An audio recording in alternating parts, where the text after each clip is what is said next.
మిథున రాశి వాళ్లకు ఈ వారంలో శుభ పరిణామాలు చోటు చేసుకుంటాయి. ముఖ్యంగా ఉద్యోగ విషయంలో గత వారం కంటే భిన్నమైనటువంటి పరిస్థితులు ఏర్పడుతుంటాయి. మంచి మంచి ఉద్యోగ ప్రయత్నాలు, అవకాశాలు అందుకుంటారు.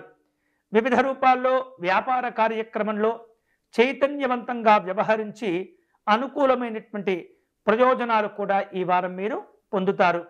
అలాగే షేర్లు, పెట్టుబడుల విషయాల్లో తొందరపడకుండా జాగ్రత్తగా అవగాహనను కలిగించుకొని నిర్ణయాలు తీసుకోవటం ద్వారా మంచి లాభాలను కూడా పొందుతారు.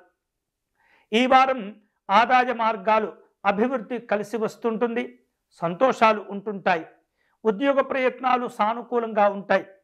గృహంలో శుభ కార్యక్రమాలు కూడా చోటు చేసుకుంటాయి. అలాగే చేపట్టినటువంటి పనులు, ప్రయత్నాలు అన్నీ కూడా విజయవంతమవుతూ ఉంటాయి.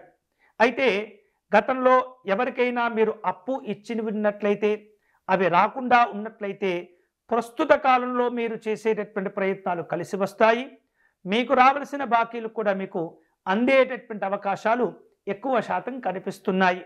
ప్రయత్న లోపాలు లేకుండా వ్యవహరించండి. మీ డబ్బు మీకు చేతికి అందుతుంది. అలాగే నిరుద్యోగులు కాస్త ఇబ్బందులు ఎదుర్కొన్నప్పటికీ తప్పులను సరిదిద్దుకోవటం ద్వారా మళ్ళీ మంచి ఉద్యోగ ప్రయత్నాలను సాధించుకోగలుగుతారు. వివిధ రూపాల్లో ఊహించేటటువంటి విధంగా మీకు అవకాశాలు కలిసి వస్తాయి. వేరువేరు రూపాలలో ప్రయాణాలు ఉంటుంటాయి. కుటుంబపరమైనటువంటి, స్నేహ సంబంధమైనటువంటి శుభ కార్యక్రమాల్లో పాల్గొంటూ ఉంటారు.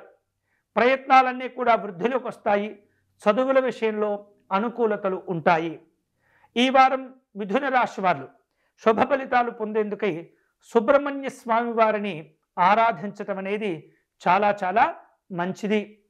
వీలైతే కనుక సుబ్రహ్మణ్య స్వామి అనుకూలతలను పొందేందుకు రావి చెట్టుకు ప్రదక్షిణ చేయటం, అక్కడ ఉన్నటువంటి నాగేంద్ర స్వామి వారికి అర్చన నిర్వహించటం, రావి చెట్టుకు నీరుడు పోయటం మంచిది. స్కంద షష్ఠి పారాయణం విశేష శుభ ఫలితాలను కలగచేస్తుంది.